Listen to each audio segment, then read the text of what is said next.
Pep pills continue to cause concern among sections of the community in Victoria. Tonight, ABC reporter Peter Baster, in a special report, finds the answers to what is a pep pill, is it beneficial or dangerous? In Victoria, pep pills can be got from chemist shops without prescription, although in other states there are restrictions.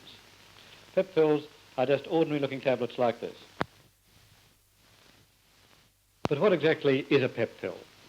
For an answer, I went to Dr. Shirley Freeman, acting head of the pharmacology department at Melbourne University. Pep pills is the popular name for a group of drugs which are stimulants. That is, they increase mental activity. Perhaps you could say that they make the machinery of the mind run faster. And because of this, they can abolish feelings of sleepiness and fatigue. While at the university and with the approach of final examinations in mind, I asked the Secretary of the Student Representative Council, Mr. Mulqueen, whether students used pep pills at this time. Well, with these pressures, there is a substantial minority of students who do take pep pills at this time of the year. We are worried, perhaps, about the final consequences that could accrue from the free availability of these pep pills. Next, I went to Dr. Hetherington of the Student Health Service. Doctor, what type of student do you find uses pep pills? First of all, students are not the only people who resort to these drugs. They're often used by people who think they can get some advantage from staying awake. Among students, the playboy who has neglected study to the last possible moment is uncommon these days. I see more often the overconscientious student who feels guilty when he is not working, who thinks of study in the terms of hours spent on the job, rather than of quality and degree of achievement. To such a man, a preparation which seems to offer him more study time may appear attractive. The disadvantages are not realized or are overlooked. Is there any indication of the use of these pills in examination results? We do not know how many people do not perform up to expectation in examinations. We do know that some 30% of those who enroll for courses of study at Melbourne University fail to graduate.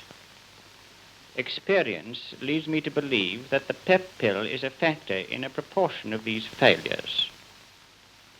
I discourage students from using them. I do not believe that they are conducive to good work. I think there are other and better ways of dealing with study difficulties. For an indication of the general effect of these drugs, I return to Dr. Freeman. Apart from their main effect of increasing wakefulness, these pills have many undesirable effects. They tend to make people very anxious and jittery, or they may be overconfident, or they may become rather aggressive.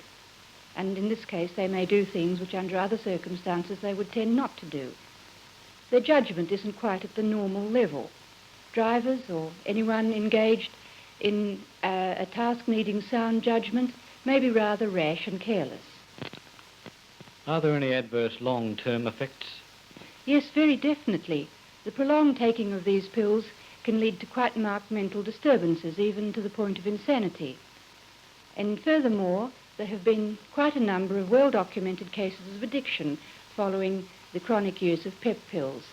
And these cases of addiction are extremely difficult and well nigh impossible to cure. Are there any short-term benefits from taking pep pills?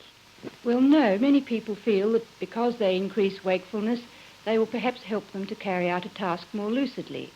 But this is not the case.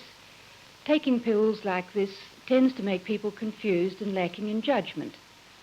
Furthermore, the main reason for taking them, which is to get longer periods of wakefulness, is only a short-term effect. People like this are operating on borrowed time, which must eventually be paid back.